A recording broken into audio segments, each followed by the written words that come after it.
Hey everyone, it's chime time, and today on Cooking Avenue we are reviewing Lucid Absinthe. As you can see from the words lucid, and also it's got these eyes, and the bottle is like very dark and mysterious. Reminds me of my friend Vanessa. She always discusses her voice like that. But anyway, it is the Absinthe Supreme. It says beet neutral spirits distilled with herbs, with additional herbs added, product of France. So it's an import. And I have a little bit of experience with absinthe, but not too much. Anyway, so absinthe, first commercialized in the early 1800s, emerged as a powerful icon of freedom during the Belle Epoque period, and it was during this time that the highly perfumed spirit reached unparalleled popularity and cult status amongst the worlds of art, literature, and fashion. Once proclaimed to fuel the fires of creativity and subsequently demonized, absinthe has recently reemerged on the world stage as a high-quality, fine alcoholic libation, recalling those earlier artistic times. Lucid is formulated by world-renowned absinthe expert T.A. Brew and is distilled in strict accordance to traditional French methods. Lucid is crafted in the historic Combier distillery, or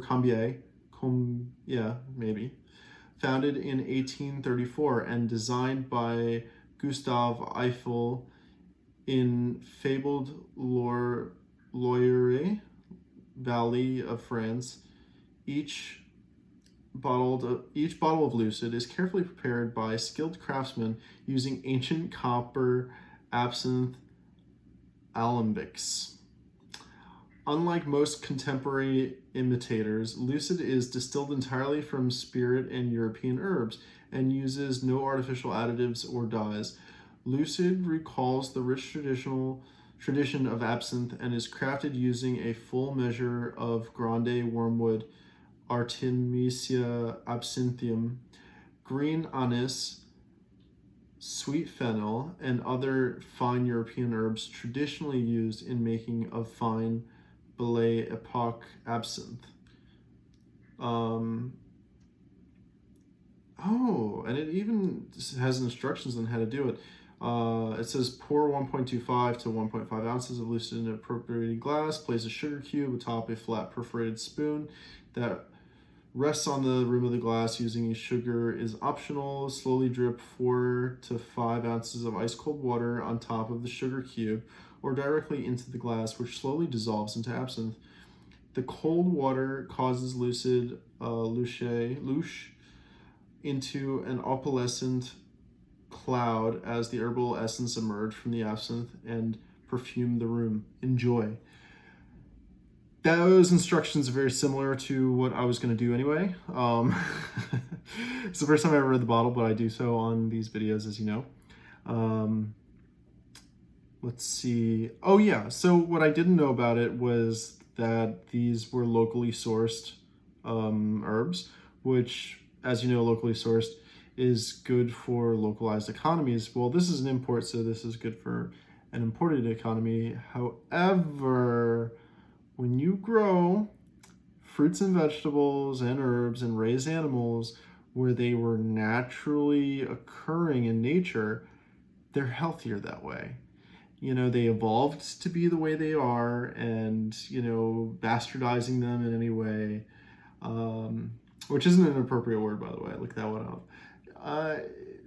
Tampering with them and their home environment just not only is not kind, but that lack of kindness reflects into the nutritional benefit of whatever you're consuming, as well as the taste.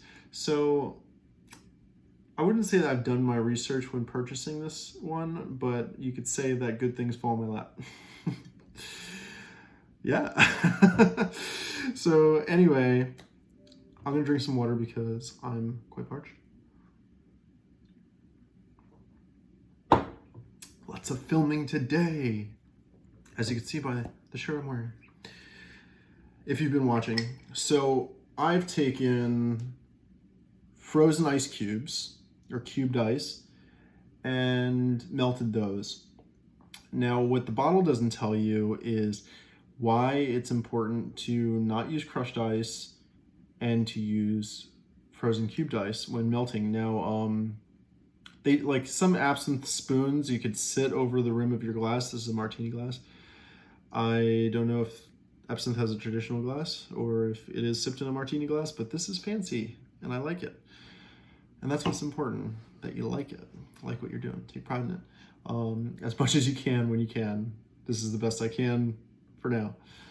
So yeah, you could freshly melt the ice into the water. You don't want to take the ice and throw it direct into the water, into the absinthe. You don't want to take the ice and put it directly into the absinthe because it'll affect the warmness of like room temperature absinthe. You want the cold to be introduced in a very like consistent manner. You don't want changing of temperatures or varying throughout.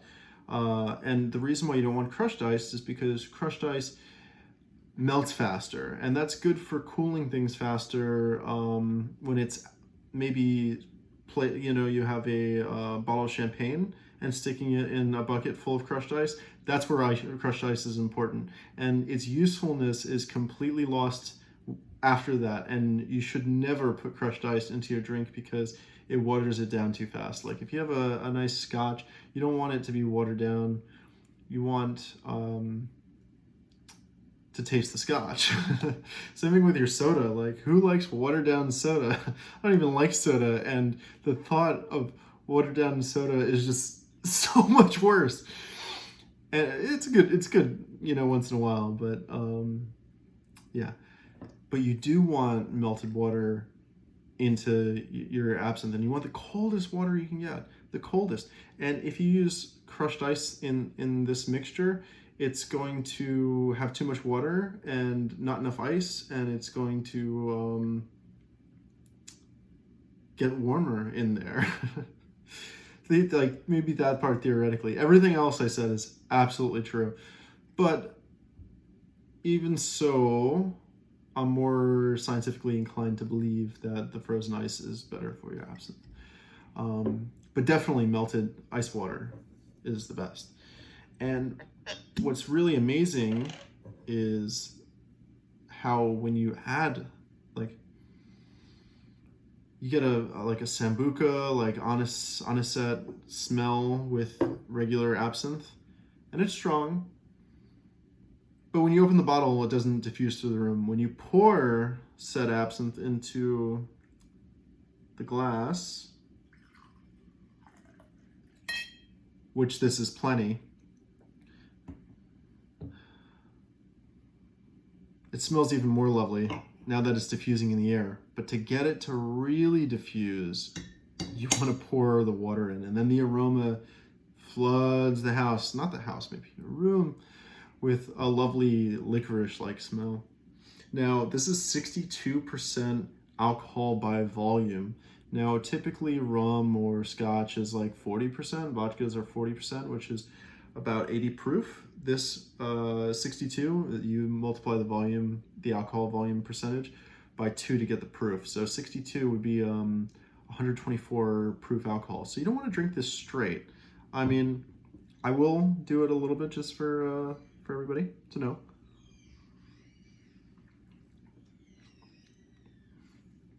And it burns. It just immediately, it's like fumes coming out of my nose, like a dragon. But anyway, now we are to pour the ice water in, and I'm gonna be gross and stick my finger over so that the ice doesn't pour out. You might want a spoon. But as you can see, it diffusing and becoming a milky white. Oh. Look at it diffuse.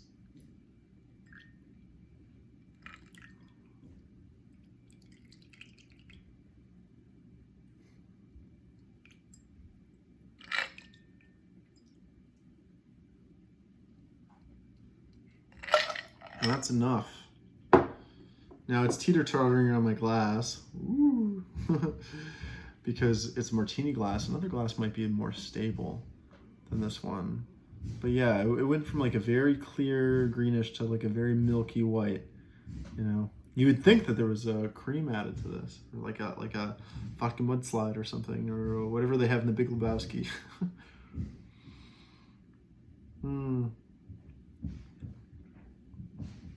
Totally different, more tame, very spicy. You know, you can really get the herbs. Could be the wormwood. Not entirely sure. Is it used in other alcohols? Is it maybe in other teas? Perhaps. Maybe there's an absinthe tea.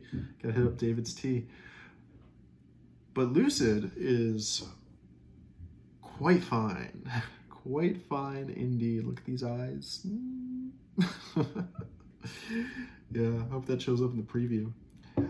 But, you know,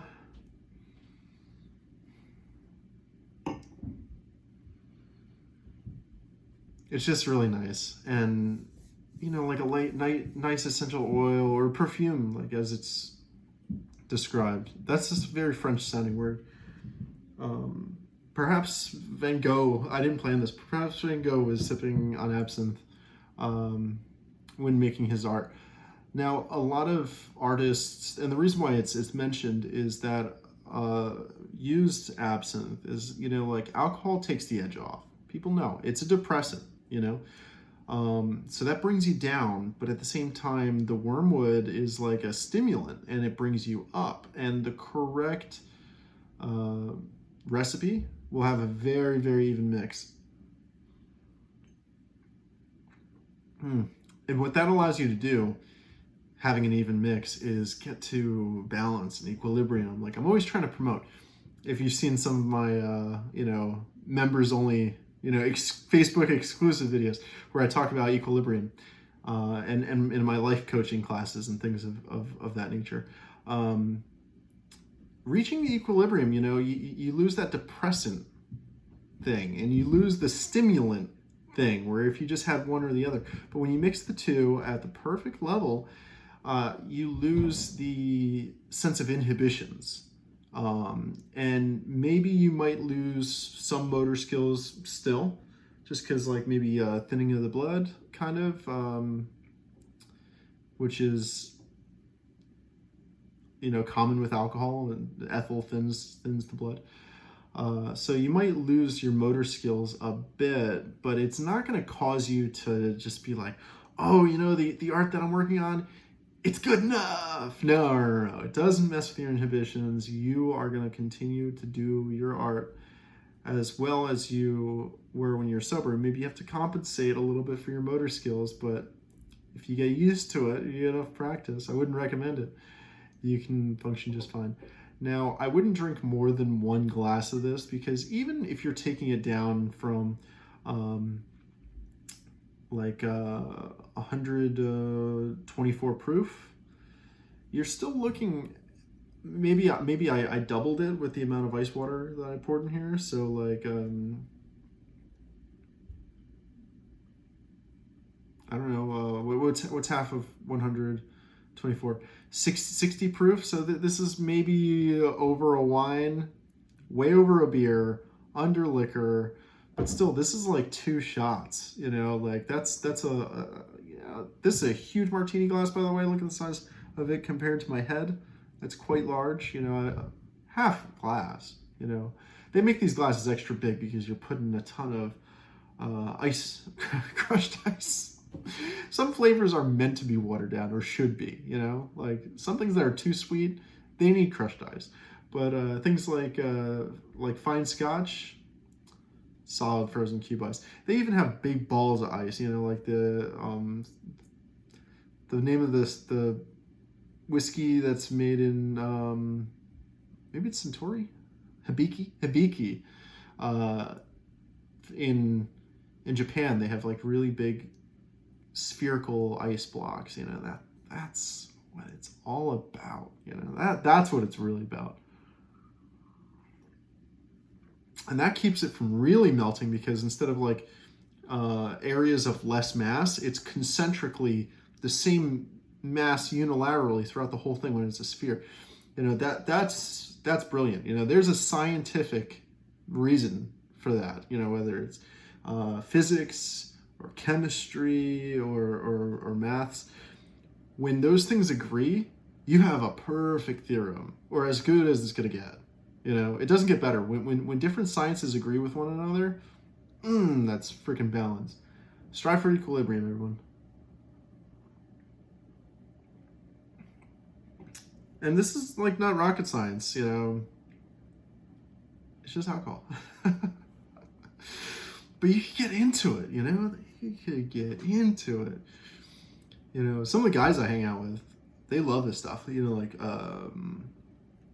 beer nerds. They're like super into beer. Well, I mean, I like make fun, or I jest. But like, I'm the same person who flew around the world to try different beers. Like I flew to Belgium to try Trappist beers. Totally worth it. It actually was so good that I stopped touring the United States trying local breweries. You know, I went up and down like the Northeast all over, you know, like trying all different kinds of beers, whatever. I'd go to the store. I'd spend like 15 minutes at a time just looking at beers. Now I don't waste any of my time with that stuff. Actually, when I bought this bottle many years ago, you know, like Wormwood might not age too well. You know, Jägermeister might contain some of the same ingredients that you want to refrigerate after opening. This, I think, will stay a little bit better. And seriously, it does taste good. It tastes great. But I think I paid $70 or $60, something really expensive. I mean, with the alcohol content per volume, that makes sense because you're getting a lot more when you're adding water to this bottle. It's like it turns into like a handle or more of a very, you know, rare and less produced alcohol than what's normally mass produced. So economically it makes sense. I don't always talk about pricing in my videos, but with the alcohol I kind of have to, because you know you're spending more than $20 or $30, and you know that's big money for people. It's big money for me anyway. You know, $20 takes me a long way. Oh man, a lot of people are grouchy about like how far $20 takes you, but stop going to the movie theater, you know. Buy something else. Buy some food, you know.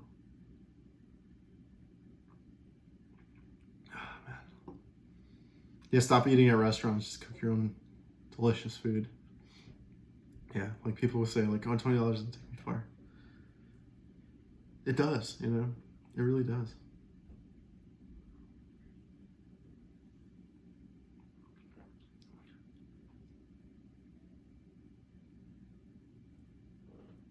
And it feels just delicate. I think I'm drinking this fast enough that I can still taste the burn, but not as much as when you were just drinking it straight. Jeez, 124 proof alcohol there. I don't really remember the numbers, but I might have some wine. I do this. When I go to a bar, I always order a water too. One of the reasons why I stopped drinking as much, or sometimes even entirely, like during this great 2020 shutdown, I've drank very, very few times. I'm seeing all kinds of people on social media drinking like a ton, you know. Not only is that scary to do because it's dangerous, but it dehydrates you. It dehydrates me. It turns into a raisin. I wake up miserable. Not that I have like a hangover, but I'm legit thirsty, you know? One drink, thirsty in the morning. 2 drinks, extra thirsty. I don't even want to have anything more than that. Unless I'm doing like physical labor and then I kind of sweat it out, but at the same time I'm pounding water anyway. Yeah.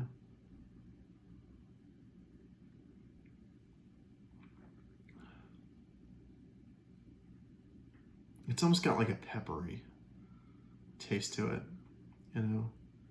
You really feel it inside. Anyway, I know you probably enjoyed me drinking or whatever. Again, this is Lucid. This is my show, Chime. I'm Chime Time. It's not the alcohol. And this is my show, Cooking Avenue. Really hope you enjoy. Remember, live to love, Chime Time.